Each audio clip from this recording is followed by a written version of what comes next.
Enfim, só esperar gravar aqui. Bom, começando então, gente, vamos lá. Primeira Guerra Mundial, ela vai durar 4 anos. Para a época... Mas o que acontece é que é o seguinte, Primeira Guerra Mundial, em questão de quantidade de mortos diretamente envolvidos com a guerra, ela supera a Segunda Guerra Mundial. Sério. Mortos diretos, assim, mortos em combate. A Primeira Guerra Mundial teve mais mortos que a Segunda. A estimativa é de cerca de 8 milhões de mortos na Primeira Guerra Mundial. Só na guerra. Só na guerra, assim, diretamente ligados à guerra, como combatentes, soldados. Tá? Da Segunda eu lembro agora a cifra de combatentes, mas enfim. E a Primeira Guerra Mundial ela foi um choque na época, que foi quando começamos a ter a noção de guerra total. Antes não havia a noção de guerra total. Antes, o fazer guerra era comum. Era comum o país entrar em guerra e a vida seguir. Sabe? Era comum, nas relações diplomáticas, ter uma guerra entre um país e outro. Até o século XIX foi assim. Aqui a gente tem a noção de guerra total. E o nome já diz, é guerra total. Envolve todo mundo até se render ou até, principalmente, o inimigo ser totalmente derrotado. Quando chega a Segunda Guerra, já está mais ainda. A Segunda Guerra é um intuito de até você matar o teu inimigo de verdade. A Segunda Guerra foi até o fim. Mas que começa a noção de guerra total. Fale. Ah, tá. Achei que estava levantando a mão. E a Primeira Guerra Mundial a gente divide em duas partes, até por bondade. Por quê? A primeira parte, uma parte muito legal, é a chamada Guerra de Movimento. É bondade fazer isso com isso. Ela dura de agosto de 14 até novembro.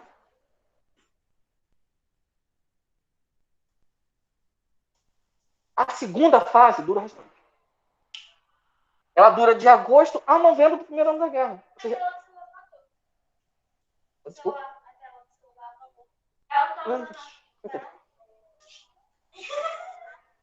Por favor. Obrigado, Camila.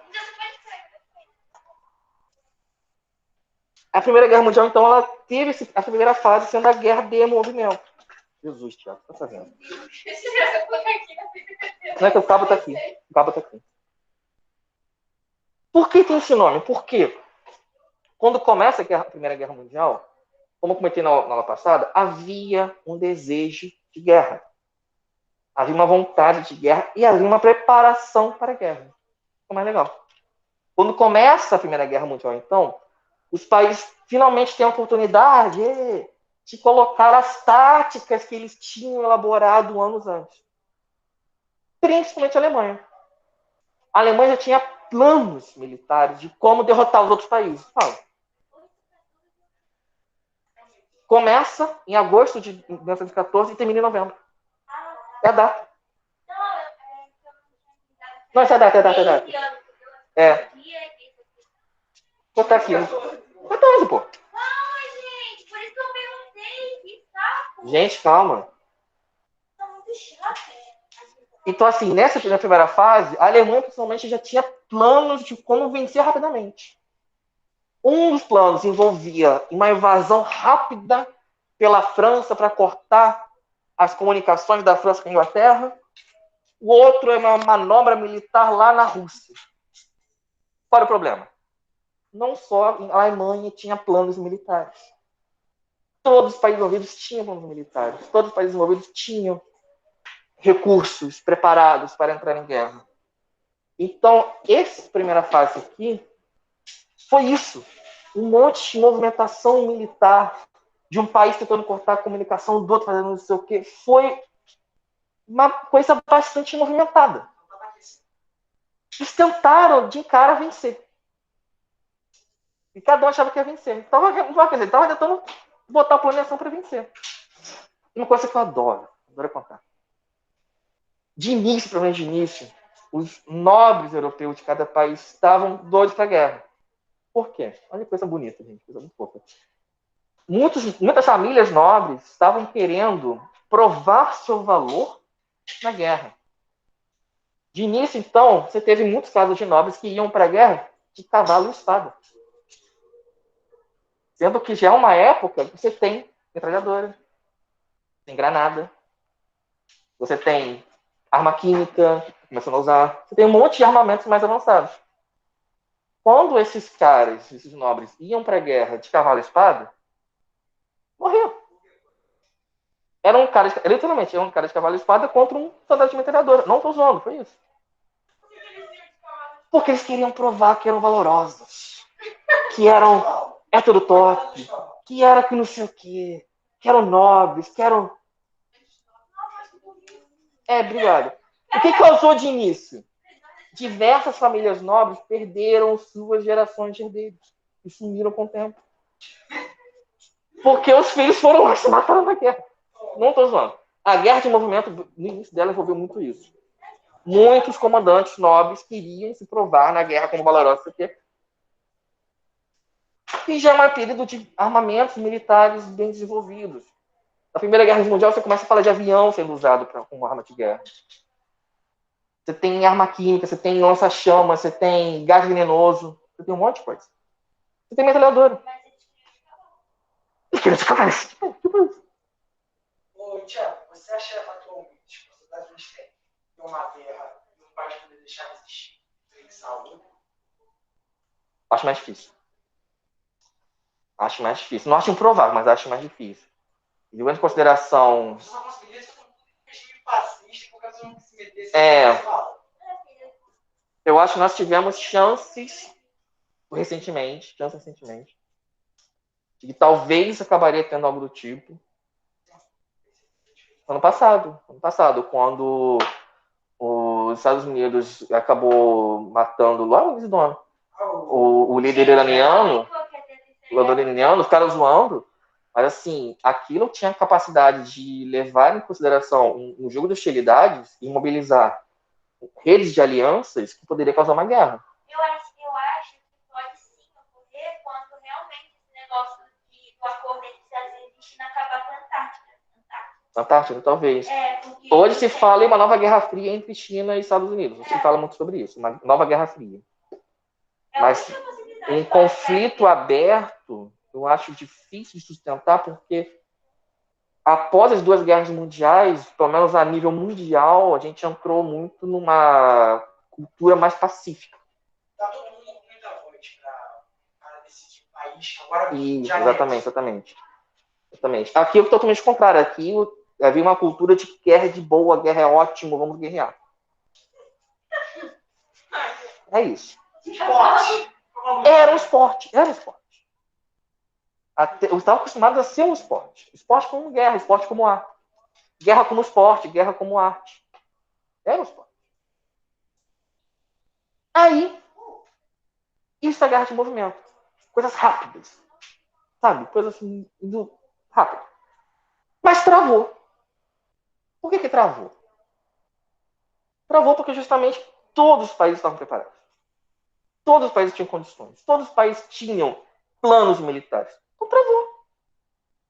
Travou ao ponto de que chegou no momento que não conseguiram avançar. Emperrou. Emperrou principalmente nas chamadas duas frentes de guerra. Uma é a frente ocidental.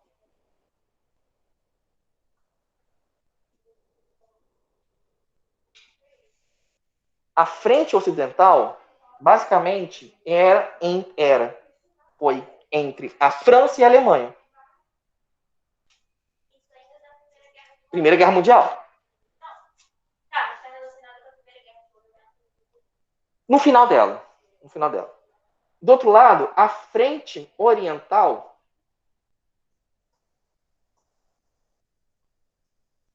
envolveu o outro lado da Alemanha, que tinha contato mais próximo com a Rússia.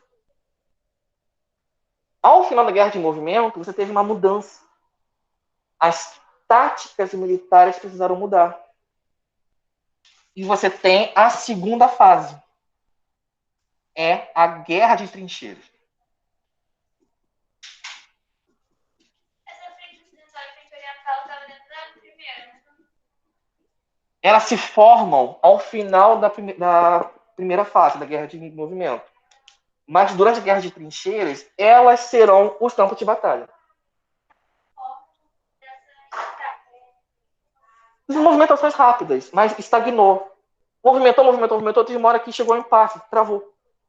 Aí tiveram que mudar de táticas e aí entrou esses dois. Basicamente, os principais campos de batalha foram esses dois. Tiveram outros, batalhas aéreas, batalhas submarinas, batalhas no Oriente Médio, aconteceram algumas, na África, mas o principal são essas duas. E o que foi a guerra de trincheiras, que aconteceu principalmente nessas duas campos aqui? Foi o uso de trincheiras. Sabe o que é trincheira? Alguns sabem, outros não, né? Aquelas cenas de guerra, que você tem uma linha, uma vala cavada no chão, cheia de soldados. Aquele que faz Mulher Maravilha. Isso, do outro lado você tem outra linha cheia de soldados. Tá? E assim guerreiam. Quando travou a movimentação, a Primeira Guerra Mundial foi basicamente luta assim. Além das movimentações de aviões, submarinos, etc., foi basicamente assim. E qual é a questão da guerra de trincheiras? Morreu muita gente.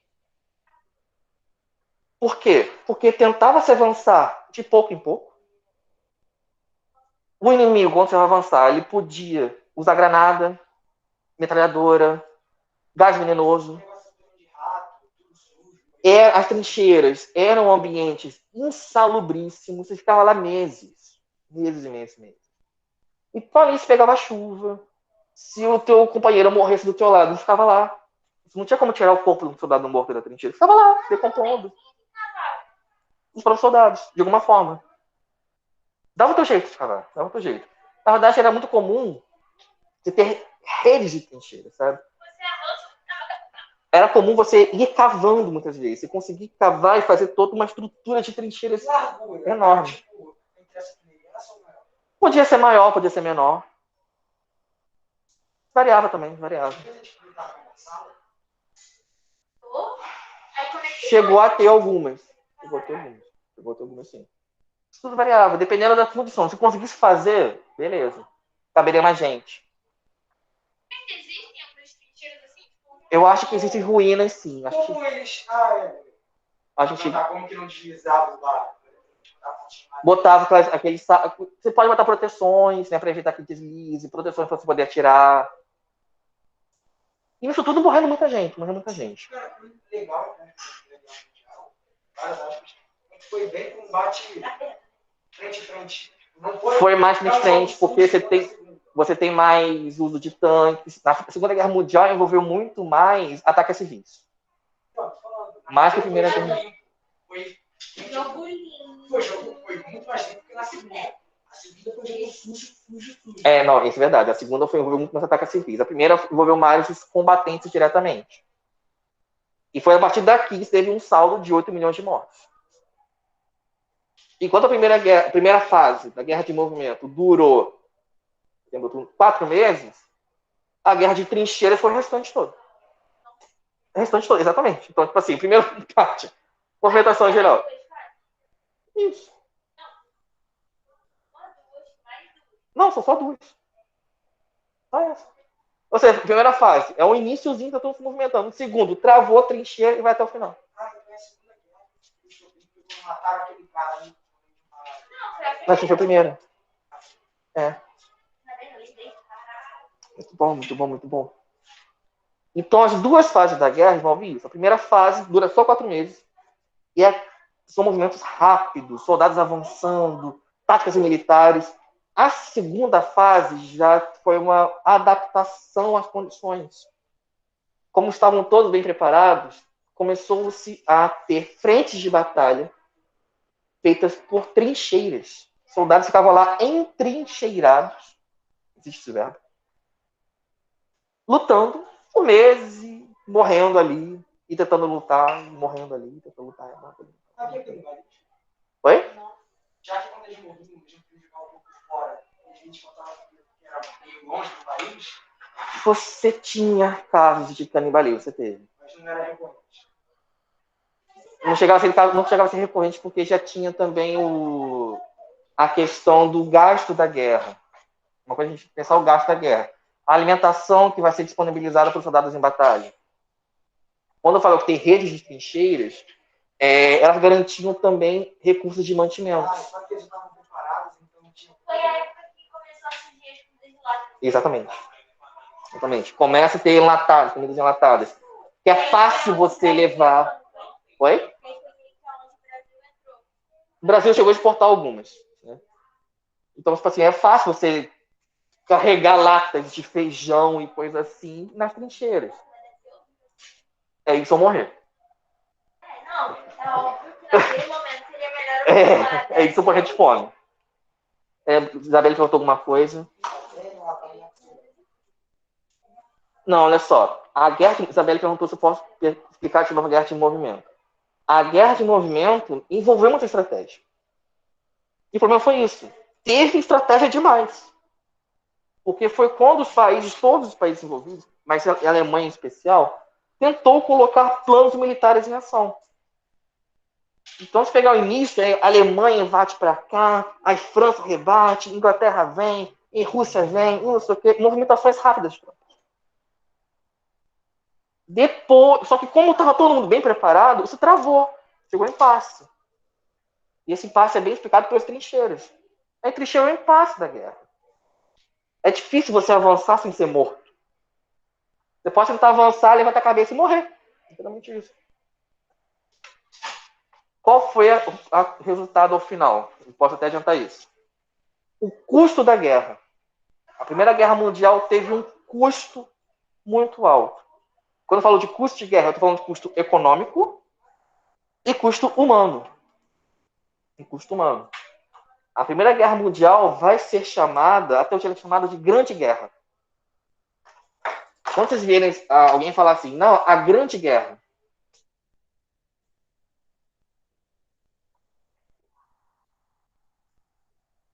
Quando fala de Grande Guerra, a gente fala não da Segunda Guerra Mundial, fala da Primeira. Que foi uma guerra em grandes proporções, coisa que não estava acostumado, em que o custo geral de guerra, econômico e de vidas humanas, foi sem precedentes. Foi novo, foi novidade. Isso abalou demais os países participantes. Abalou de uma forma de eles ficarem por décadas com receio, com aversão à ideia de guerra e com sentimento de decadência, de que a era de felicidade, os tempos de felicidade estavam no passado. Hoje em dia é só tristeza. Foi na primeira que teve um país que foi derrotado por outro, e aí o outro que derrotou esse país foi lá e ajudou ele a se levantar? Não, teve na segunda. Essa ajuda a reerguer foi na segunda. Eu vou explicar como foi na primeira, tá? Mas peraí, não foi na primeira que foi tratado de Versalhes? No final, mas não teve ajuda nenhuma, foi o contrário. Vou chegar lá.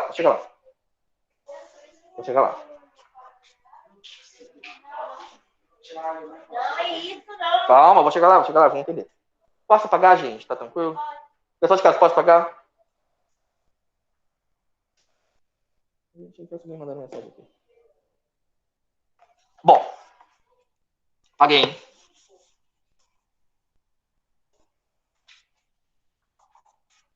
A Primeira Guerra Mundial foi lutada por aquelas alianças que eu coloquei na aula passada. De um lado, você teve a Tríplice Aliança, chamada também de Impérios Centrais.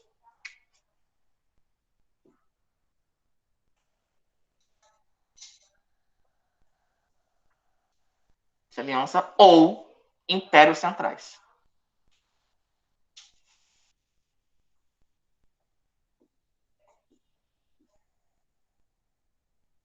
De outro lado, você teve a Tríplice. Qual o nome? Entente, exatamente. Também chamado de aliados. Aí eu inverti a cabeça de vocês todos, né? Aí baguncei a cabeça. Pouquinho, né? Confunde. Porque o apelido da Tríplice Aliança era Impérios Centrais. O apelido da Tríplice Entente era Aliados. Pois é. Originalmente. Quem fazia parte daqui? Oi? Verso, exatamente. Quem fazia parte daqui? Originalmente, Alemanha, Império Austro-Húngaro, É a única matéria de história que eu não tenho. Itália. Aí, Daqui, Inglaterra, França, e Rússia. Beleza. é que depois é nos Estados Unidos e aí ele cai Isso, pra isso, lá isso. também, né? Isso. Mas algumas mudanças importantes foram acontecendo, assim, pode até cronologicamente. Primeira mudança importante. Por que importante? No início, no primeiro ano da guerra, entram aqui Bulgária, Império Otomano.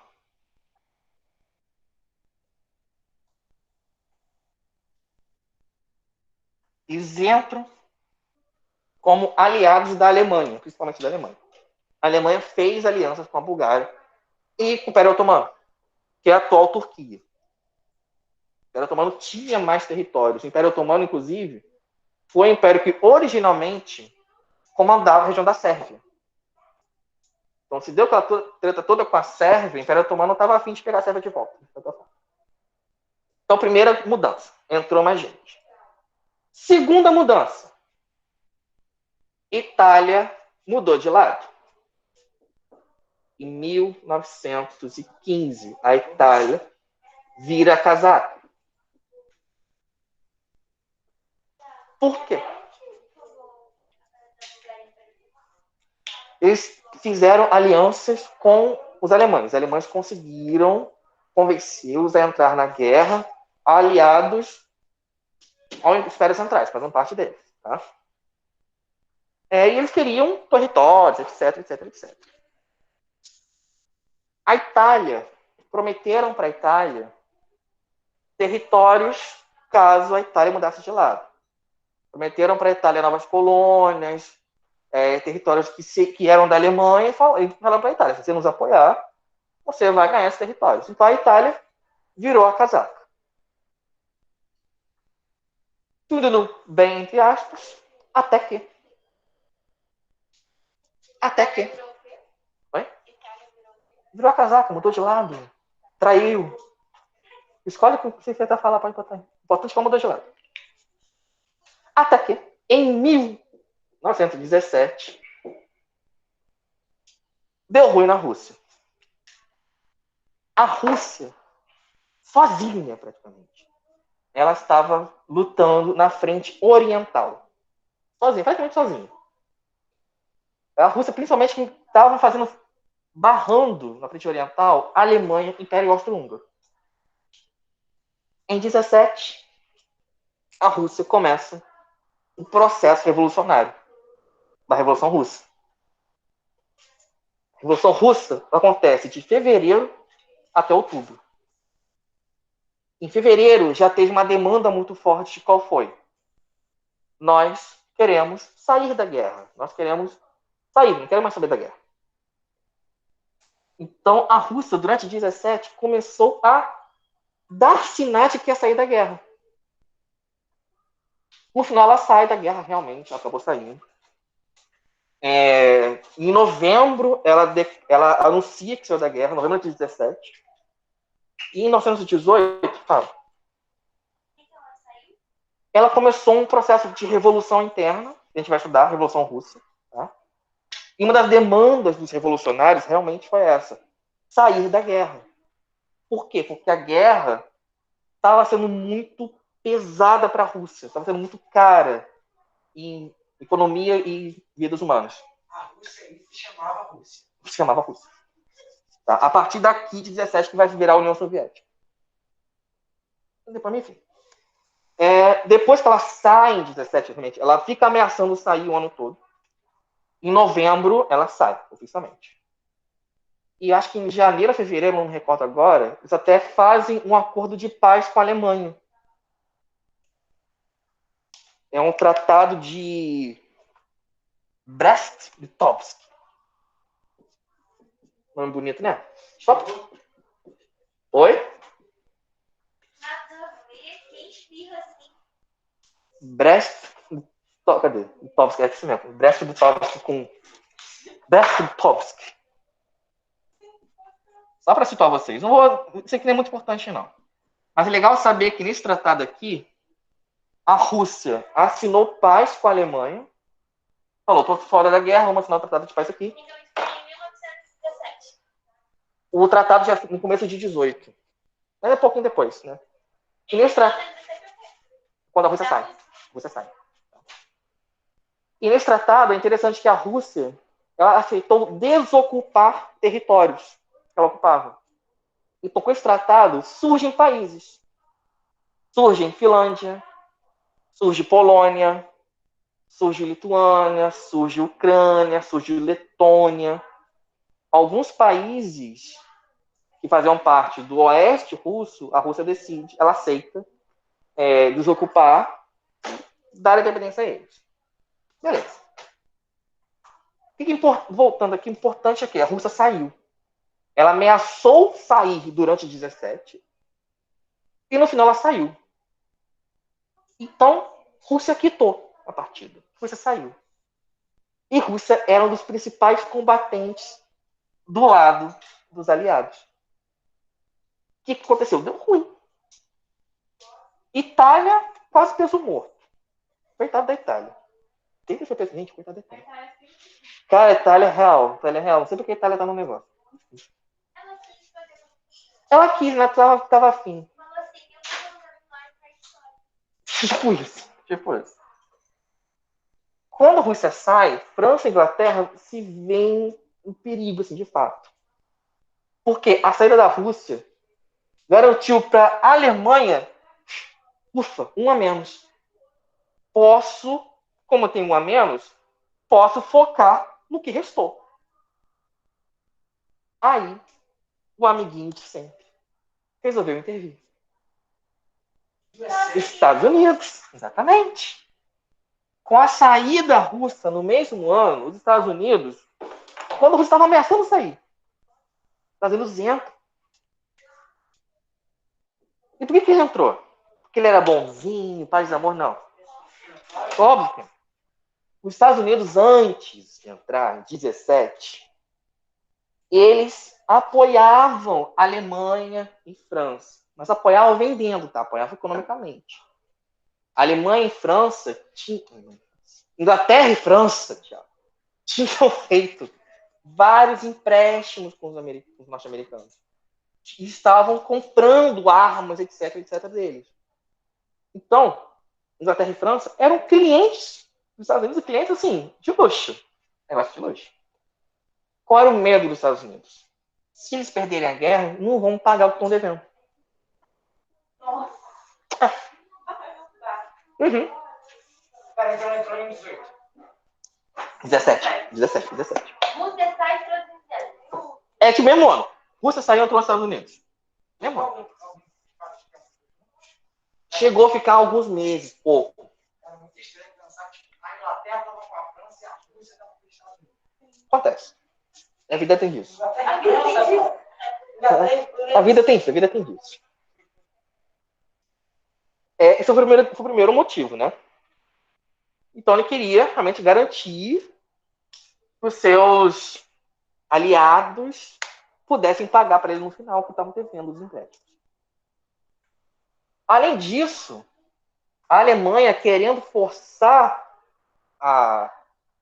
o aperto contra a França e Inglaterra, a Alemanha anunciou de que ela iria ela iria usar os submarinos dela para afundar qualquer navio mercante que fosse fazer comércio com Inglaterra e França. Qualquer navio mercante.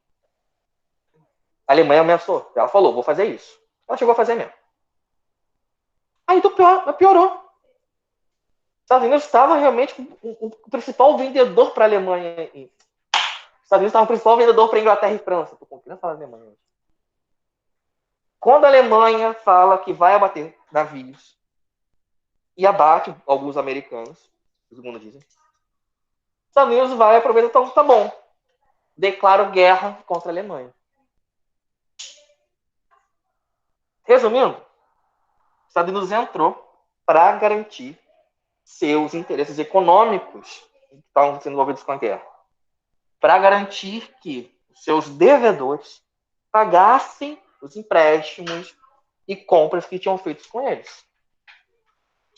Então ele entra na guerra, bem no finalzinho. Finalzinho de 17, né? Finalzinho. A entrada deles foi importante? Foi. Importante para a guerra. Por que foi importante para a guerra? A gente pode dizer que foi graças à entrada deles que o lado da Entente ganhou. E por um motivo muito simples. A guerra estava vindo há anos. Anos. Já tinha uns 3 anos de guerra, pelo menos. E a guerra estava sendo feita na Europa. Estava gastando vidas europeias, estava gastando recursos europeus. Os Estados Unidos estavam do outro lado do Atlântico. Soldados descansados. Não teve uma cidadezinha invadida, não teve nada. Então, literalmente, chegou, no final da briga, chegou um combatente novo descansado. Pleno. Exatamente isso. No final de tudo, chegou os Estados Unidos descansado. A diferença de capacidade quando ele entrou era muito grande, porque ele estava descansado. Gente, tá literalmente assim, os soldados não estavam desgastados. Contra o país não, exatamente. E acaba também a aliança tá desfocada, né? Tá desfocada, exatamente. Até, então, os dois estão cansados. Só que ele entrar lá fez a diferença muito grande, porque foi mais fácil vencer batalhas depois que ele entrou.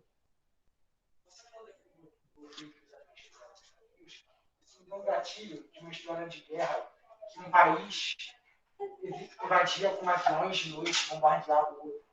Uma parte da guerra, que eu não lembro o nome, tem um nome. Acho que foi na segunda também. Então, parece que é muito da segunda. Porque esse bombardeio de cidades é coisa da Segunda Guerra. Tem exatamente um nome, tem um período da guerra. Bombardeio de cidade aconteceu na Segunda Guerra Mundial contra a Inglaterra, principalmente. Bombardeios aéreos foram moda na Segunda Guerra Mundial. Espirrou faz um. Esse país aqui está impedindo qualquer avião de chegar perto. Sim, exatamente. Fizeram isso com a Inglaterra. A Alemanha fez isso com a Inglaterra. Na Segunda Guerra Mundial, a Alemanha neutralizou a França, ficou a Inglaterra lá, quase chorando, sozinho. E tentando quase sozinho. Porque eu lembrava que era Alemanha e Inglaterra. Exatamente, Alemanha e Inglaterra. Voltando para a primeira aqui, então. Quando os Estados Unidos entram, eles garantem, em poucos meses, que a Entente vença a guerra em 18. Então, quando ele entra em 17, no ano seguinte, aqui começa a cair. O que acontece em 18, que é o fim da guerra? Ainda não. Eu tô com pressa. Tô com pressa.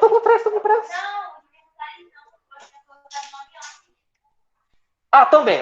O tratado de Brest-Litovsk entre Rússia e Alemanha. O que aconteceu? Primeiro, quando os Estados Unidos entrou, as vitórias da Entente foram ficando mais e mais constantes. Aí a gente começa um efeito cadeia aqui. Os atrasados que entraram depois saem em 18. Desistem. Império Austro-Húngaro, que era o principal aliado da Alemanha, perdeu tantas batalhas que ele começou a se fragmentar. Nesse ano aqui, vários territórios dele se tornaram independentes. Hungria, Tchecoslováquia, se não me engano, própria Áustria. Então, o Império terminou. Acabou o Império. O imperador ficou sem ter o que fazer. só olhando. Basicamente, exatamente. No final tinha só a Áustria de novo. Então o Império foi se fragmentando. Exatamente. Então, isso aqui morreu, né? Sobrou a Alemanha, lutando firme e forte até o fim. Tadinha da Alemanha. A Alemanha, ao fim desse ano aqui, ela era a única ainda lutando. A única. E ninguém aguentava mais. Ninguém aguentava mais. O que aconteceu? Se rendeu basicamente. Primeiro, em 9 de novembro de 18, ele chegou ao fim, porque os territórios dele começaram a se tornar independentes. Começaram seus próprios movimentos para se tornar independentes e falaram, não quero mais saber dessa guerra. Oi? Na verdade, também os territórios foram se tornando independentes porque ninguém aguentava mais a guerra. O sentimento geral, eles não aguentam mais. Como é que a Alemanha sai da guerra? Primeiro, a crise ficou tão grande que nesse ano aqui, nessa data, 9 de novembro, o imperador alemão, Guilherme II, abdicou. Ele renunciou ao trono, saiu. E logo em seguida, a Alemanha, assim, dia seguinte, dias depois, acontece um golpe de Estado na Alemanha. A Alemanha passa a existir na Alemanha a chamada República de Weimar. Tá faltando L, obrigado. República de Weimar. Guilherme II. No dia, acho que 2 dias depois que ele abdica, acontece um golpe de Estado na Alemanha e fundam a República de Weimar. Imperador da Alemanha, Guilherme II. E a República de Weimar nem que em português. Surrender em português, socorro. Ela desiste da guerra. Como é que é surrender em português? Surrender. S-U-R-R-E-N-D-R. Gente, como é que é surrender em português? Esqueci, Jesus amado. Ela desistiu da guerra. Se rendeu. Porra. Ela se rendeu. A Alemanha. Juro, não foi sacanagem. A Alemanha. Cara, tinha que acreditar isso mesmo. Saco. Não é horrível, faz isso não, é cansaço.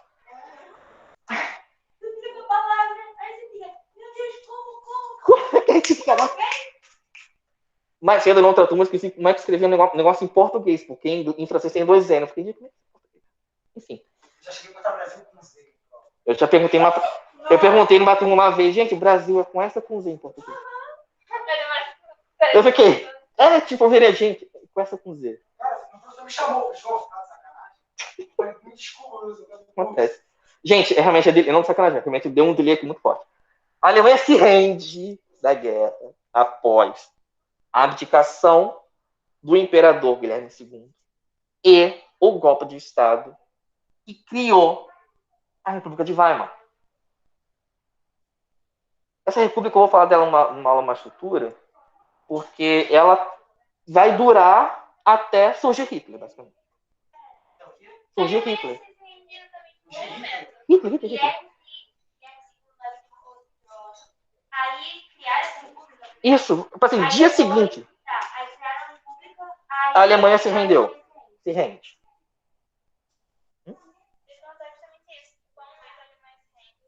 2 dias depois, se não me engano. 9, o Guilherme abdica. 2 dias depois, Guilherme II, imperador do Guilherme. É íntimo já. Virou íntimo aqui no negócio. Ele era imperador da Alemanha.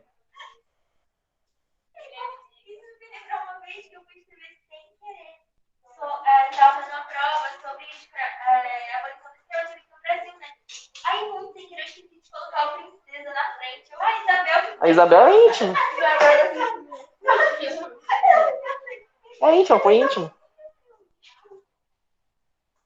Bom, voltando aqui então, a gente pode resumir o quê? Que a Primeira Guerra Mundial só termina quando os Estados Unidos entram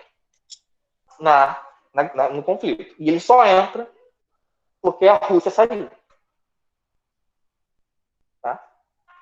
Causa um efeito em cadeia do Império Austro-Húngaro se dissolver, Bulgária e Império Otomano saírem da guerra, e no final, para a Alemanha, o imperador abdica do trono, a República de Weimar é fundada a partir de golpe de Estado e a Alemanha se rende.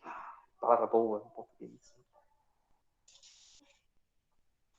Não ri, é sério. Era o branco que deu de português, meu Deus do céu.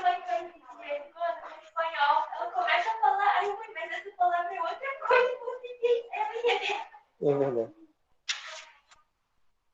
Fala nada.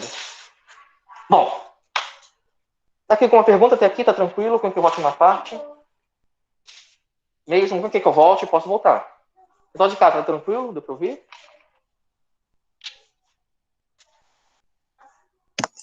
Professor, só uma dúvida rapidinho. Fala, Gabriel. É porque eu acabei aqui pesquisando e fizeram que a Primeira Guerra tem 3 fases, tem uma terceira. Se você considerar que no final, com a saída da Rússia, acontece uma nova tentativa de movimentações da Alemanha, você pode falar que tem uma terceira fase. Mas em geral fala que foram 2. Tá? Beleza, alguns falam, no final teve uma nova fase de movimentações. Que a Alemanha ficou com sangue nos olhos e falou, é melhor chance com a Rússia saindo.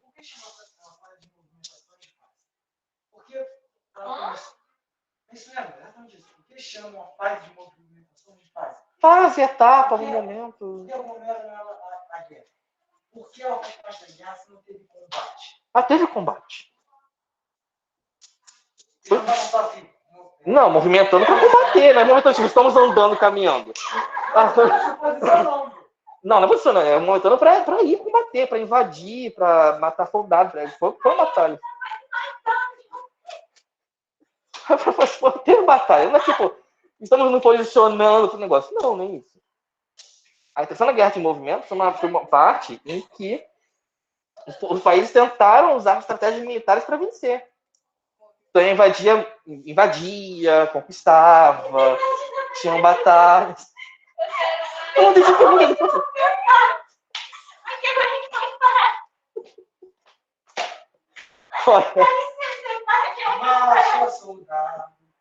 Tipo isso. Bom, mais alguma coisa? Mais alguma questão? Gabriel, entendeu? Gabriel daqui. Entendi, tranquilo. Valeu. Show, valeu. Se o Gabriel tiver alguma coisa para perguntar, o Rodrigues pode perguntar. Não, ele perguntou aqui já. Ele perguntou que ele fez uma pesquisa rápida e falou, mas eu vi aqui que pode ter uma terceira fase. Então, no final, quando a Rússia sai, a Alemanha tentou novas movimentações. E alguns consideram que isso seria uma terceira fase, seria uma fase de novas movimentações. Mas, enfim, é tão rápido. Relaxa. Vamos lá. Terminada a guerra, qual foi o problema? Acabou a guerra. E aí? Dentre outros. Teve vários. Primeiro, quando termina a guerra...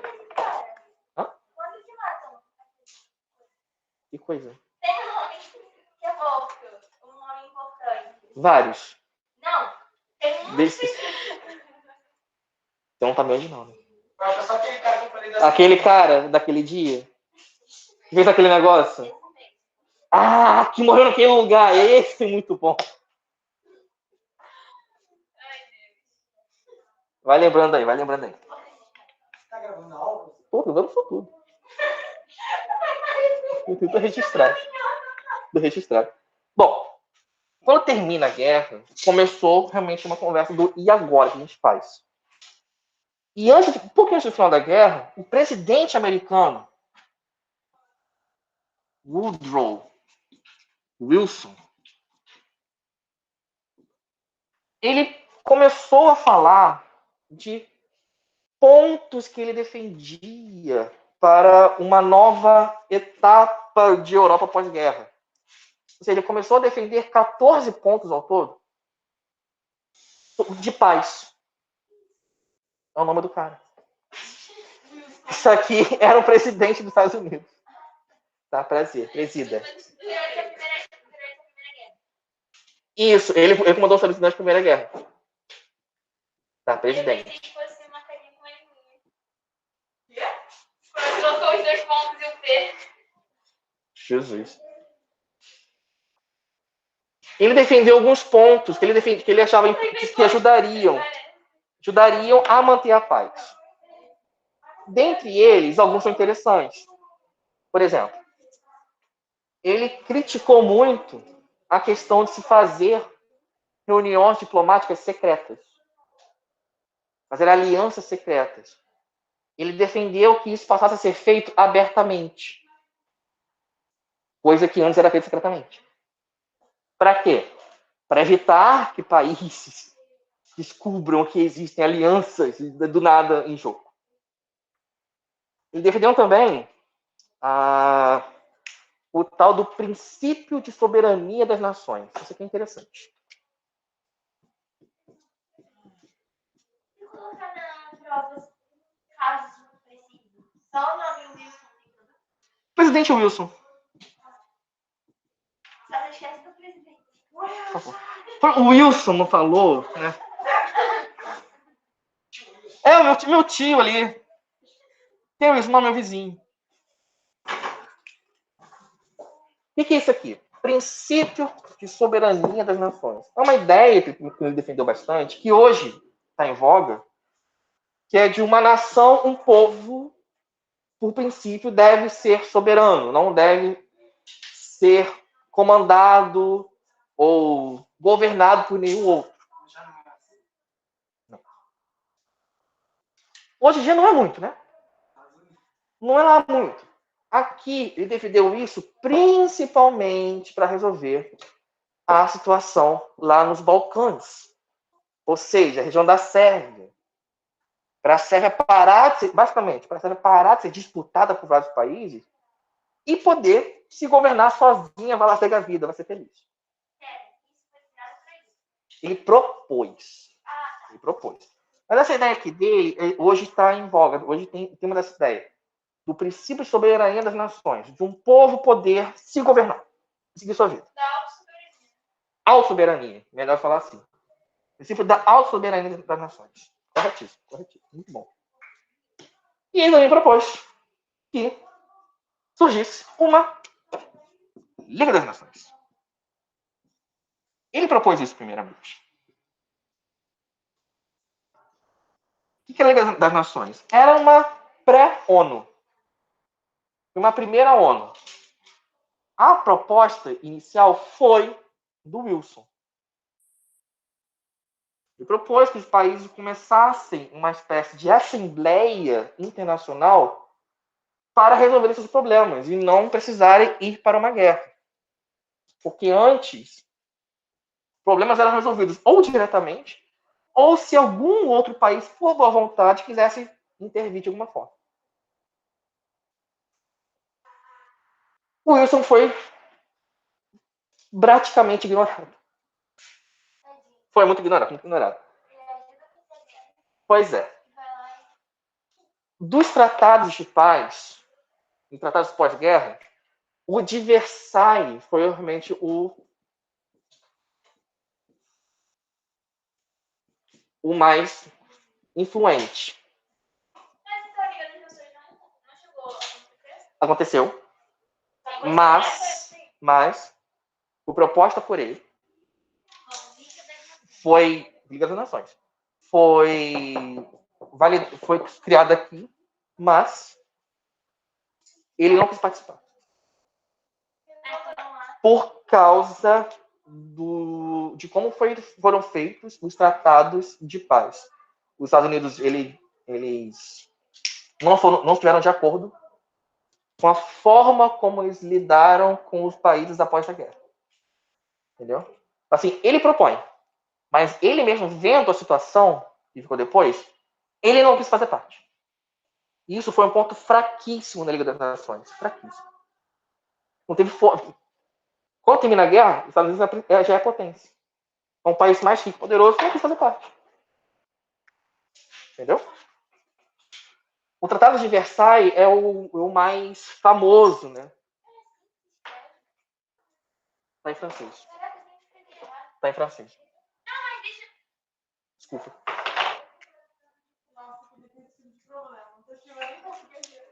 Foi mal. É um hábito. Eu falo mais Versailles que Versalhes. Qual é, cara? Ai, não, foi burro isso mesmo. Eu como letra, mudo de idioma, eu tô bem, né? Eu tô ótimo. Você vê que eu tô precisando descansar um pouquinho, só de umas férias. Não pede férias, não. Vai que tu ano assim, aula de novo. Ano passado deu mesmo. Bom, esse tratado, ele foi do ano seguinte, ao fim da guerra. Ele tem esse nome porque as reuniões para ele foram feitas no Palácio de Versalhes, em português, Versalhes, que é em Paris. E qual foi a tônica? O que esse tratado definiu? Era para definir a paz. Mas o que ele fez? O que ele falou? A culpa de tudo é da Alemanha. Ponto. A Alemanha... Exato. A Alemanha é a culpada da rolê toda. Ponto final. Podemos fechar a reunião, podemos ir embora. O Tratado de Versalhes, então, foi uma grande culpabilização da Alemanha. A Alemanha é a culpada de tudo. O que a gente faz com a Alemanha, então? Primeiro que a Alemanha foi a culpada de tudo. A Alemanha tem que pagar uma indenização para a gente, os vencedores. Indenização em dinheiro, em produtos, em armas, em terras, tudo que ela tinha, pega de indenização. Basicamente, ótimo. Porque a Alemanha recebeu a culpa. Sobre a Alemanha, impuseram multas financeiras, multas de produtos. A Alemanha perdeu territórios que foram distribuídos para outros países. O que mais? A Alemanha foi proibida de ter um exército, forças armadas desenvolvidas. Ela tem que reduzir ao mínimo possível, só para garantir uma proteção mínima. Totalmente. Primeiramente, a Alemanha sendo culpada. Tá? Sobre ela, impuseram diversas indenizações financeiras, territoriais, indenizações em produtos, em armas, em substâncias químicas, um monte de coisa. Uma série de coisas ela teve que realmente dar para os outros. Ela perdeu territórios. Tiraram territórios dela. Tiraram, literalmente. Territórios foram tomados pela França, pegaram territórios dela e criaram países novos, como a Polônia, parte da Polônia. Acabou sendo o que era coisa da Alemanha. Nessa Tratado de Versalhes que tem aquela parada do território de Alsácia-Lorena? Alsácia-Lorena volta para a França. A França pega de volta. Foi tratado, pega de volta. Aquele território que a Alemanha pegou quando ela se unificou, a França pegou de volta. Tem que entender que, por ter sido feito em Versalhes, o chefe francês envolvido na época, não lembro o nome dele, estava com aquela ideia do revanchismo contra a Alemanha. Aquele revanchismo francês, que é um dos motivos, está aqui no tratado. A Alemanha, então, foi proibida também de ter soldados. Ela só pode ter um mínimo para se defender, caso desse algum problema com a Alemanha. Ela foi proibida de desenvolver, de treinar soldados. Indenização, treinar soldados.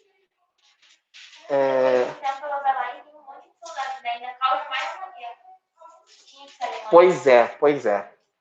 E o Tratado de Versalhes também cria a Liga das Nações. Como esse principal tratado envolveu uma culpabilização, foi por isso que os Estados Unidos não quiseram fazer parte da Liga das Nações. E mais ainda, não houve nenhuma ajuda, nenhum esforço, nada do tipo, igual você vai ter no futuro, de ajudar os países derrotados a se reerguerem. Não teve isso aqui. O que teve aqui foi o seguinte: países derrotados são culpados e têm que pagar pelo dano que fizeram. Piora, mas afunda na lama. A República de Weimar da Alemanha, o início dela é assim, é caotíssimo, é caoticíssimo. É o caos puro. Porque é uma crise financeira, uma crise econômica estrondosa. É o país na lama, assim, fortemente. Fortemente. E demora bastante a voltar a andar um pouco. É tipo isso. Tipo isso. E quando umas pessoas tá parando, já você vai cair de novo. Sim, sim. Quando acha que tá ganhando, põe.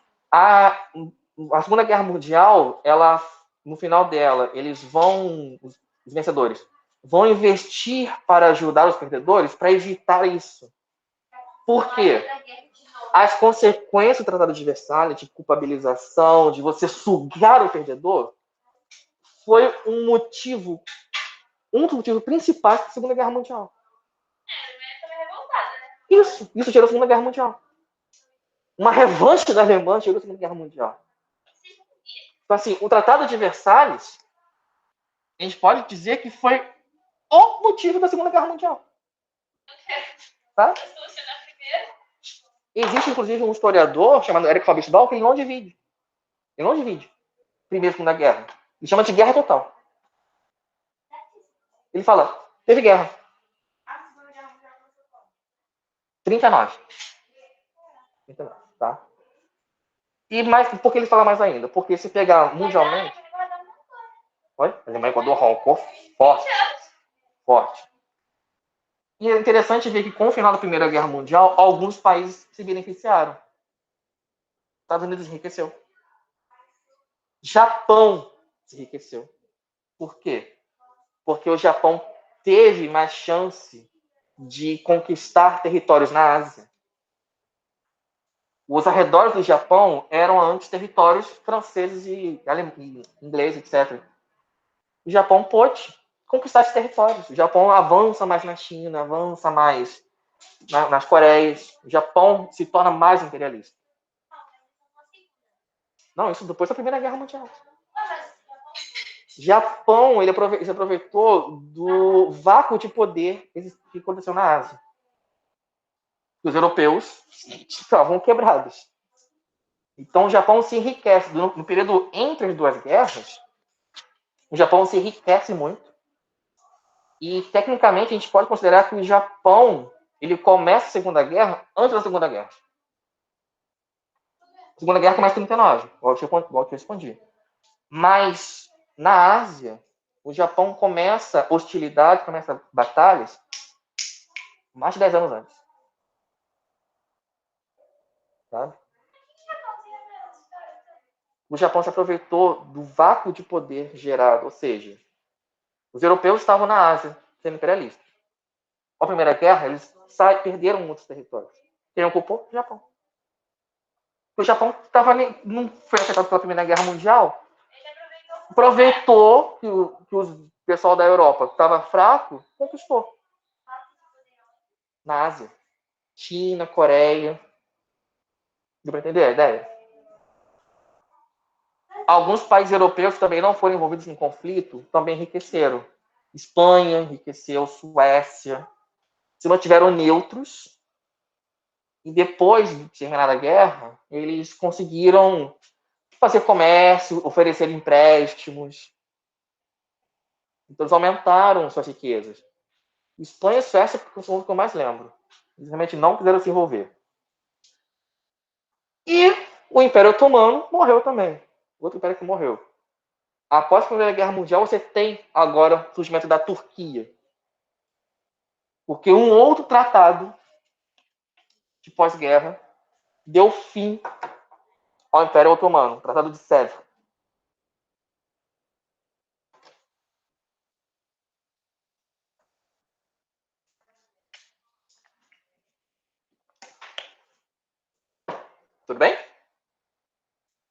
Uma pergunta, gente? Alguém quer que eu volte alguma parte? Mesmo? É isso? É isso. Deixa eu parar de gravar É aqui. desde a na prova, né? Isso. Pessoal de casa, alguma pergunta? Alguém quer que eu volte algum ponto? Tá de boa?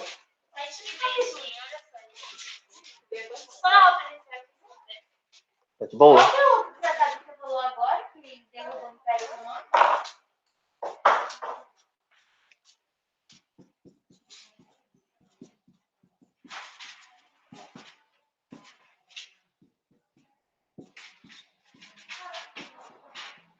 O nome é em francês. Tratado de Sèvres. Ele é de 1920. Ele junto com o outro, o Tratado de Lausanne, de 23, eles deram fim ao Império Otomano. Eles desmembraram o Império Otomano e impuseram algumas coisas na Turquia. O que você pensa na Não precisa não. Só um detalhe em relação ao Império Otomano. O mais importante, é bom saber que existia o Império Otomano e que hoje é a Turquia. O Império Otomano. Império Otomano. Não são tão importantes assim, mas são relevantes para entender a questão na Turquia, por exemplo.